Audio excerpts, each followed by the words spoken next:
जय श्री कृष्ण दोस्तों, हर हर महादेव। मैं पूनम पांडे आप सभी लोगों का शक्ति कुंज चैनल पे बहुत बहुत स्वागत करती हूँ। सावन महीने का शिवरात्रि का व्रत पूर्ण हो चुका है और अब भादो मास का शिवरात्रि का व्रत आने वाला है। भादो मास को भाद्रपद मास भी कहा जाता है।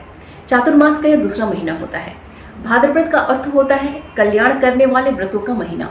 भादो के महीने में बहुत ही प्रमुख व्रत और त्यौहार मनाए जाते हैं और उन्हीं प्रमुख व्रतों में है शिवरात्रि का व्रत। भादो के महीने में दही का सेवन करना वर्जित होता है, इसलिए इस महीने में दही का सेवन न करके दही से महादेव का अभिषेक करना चाहिए। भगवान शिव और माता पार्वती की कृपा पाने के लिए शिवरात्रि का व्रत बहुत ही ज़्यादा महत्वपूर्ण माना जाता है। सुहागिन औरतें और पुरुष और कुंवारे लड़के और लड़कियां दोनों ही इस व्रत को कर सकते हैं। जीवन के किसी भी क्षेत्र में सफलता प्राप्त करने के लिए और जीवन के किसी भी क्षेत्र से संबंधित संकटों को और समस्याओं को दूर करने के लिए शिवरात्रि का व्रत बहुत ही महत्वपूर्ण माना जाता है। जैसा कि हम सभी जानते हैं कि फाल्गुन मास की कृष्ण पक्ष की चतुर्दशी तिथि को ये शीतकाल में अर्थात मध्यरात्रि में भगवान शिव ने इस पृथ्वी पर ज्योतिर्लिंग स्वरूप में प्रकट हुए थे और इसके साथ ही साथ इस दिन भगवान शिव और माता पार्वती का मिलन भी हुआ था। इन्हीं कारणों से शिवरात्रि का जो है वो पर्व मनाया जाता है। भक्तगण इस दिन चतुर्दशी तिथि का व्रत रखते हैं और भगवान शिव और माता पार्वती की कृपा दृष्टि पाने के लिए उनका पूजन अर्चन संपन्न करते हैं। शिवरात्रि के व्रत में प्रदोषकालीन पूजा का तो महत्व होता ही है, लेकिन इस दिन निश्चित काल की पूजा का विशेष महत्व होता है।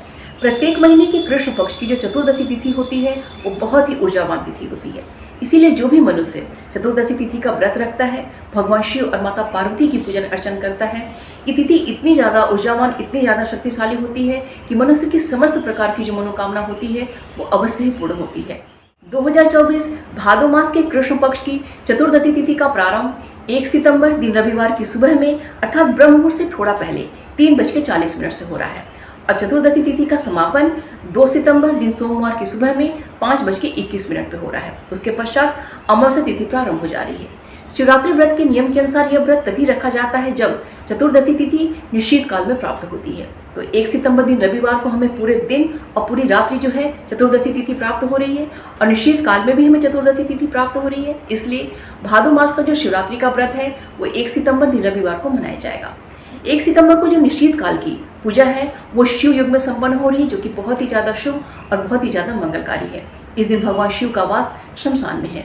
1 सितंबर दिन रविवार को प्रदोषकालीन पूजा का जो शुभ मुहूर्त है वो शाम में 6:18 से लेकर शाम में 7:27 तक है और इस दिन निश्चित काल की जो पूजा का मुहूर्त है वो रात्रि में 11:37 से लेकर रात्रि में 12:22 तक है।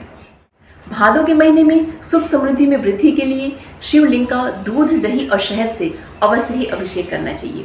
शिवरात्रि के दिन सुखी वैवाहिक जीवन की कामना से शिवलिंग पे चंदन अवश्य अर्पित करना चाहिए और माता पार्वती को सिंदूर अवश्य अर्पित करना चाहिए। शिवरात्रि के दिन अपनी मनोकामना पूर्ति के लिए शिवलिंग के ऊपर 21 बेलपत्र पे राम लिख के भगवान शिव को अर्पित करना चाहिए। इससे शिव जी अत्यंत प्रसन्न होते हैं और भक्त की जो भी मनोकामना होती है उसे अवश्य पूरा करते हैं।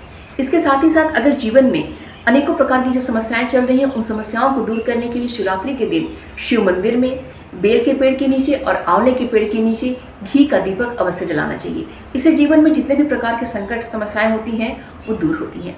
शिवरात्रि के दिन ज़्यादा से ज़्यादा भगवान शिव और माता पार्वती के अनेकों प्रकार के अच्छे स्तोत्र हैं उनका पाठ करना चाहिए, उनके नामों का पाठ करना चाहिए, उनके नामों का जाप करना चाहिए और उनके मंत्रों का जाप करना चाहिए। इस दिन पूरे दिन सांब सदाशिव का स्मरण करते रहना चाहिए, गा के मानसिक रूप से हर प्रकार से।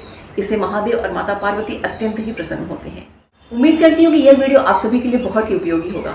वीडियो को प्लीज़ लाइक कीजिएगा और शेयर कीजिएगा अपने दोस्तों और रिश्तेदारों के संग। चैनल पर अगर नए हैं तो प्लीज़ चैनल को सब्सक्राइब अवश्य कर लीजिएगा। मिलते हैं अगले वीडियो में। भगवान शिव और माता पार्वती की कृपा दृष्टि हम सभी पर बनी रहे, यही मंगल कामना है। अपना और अपनों का ख्याल रखिएगा।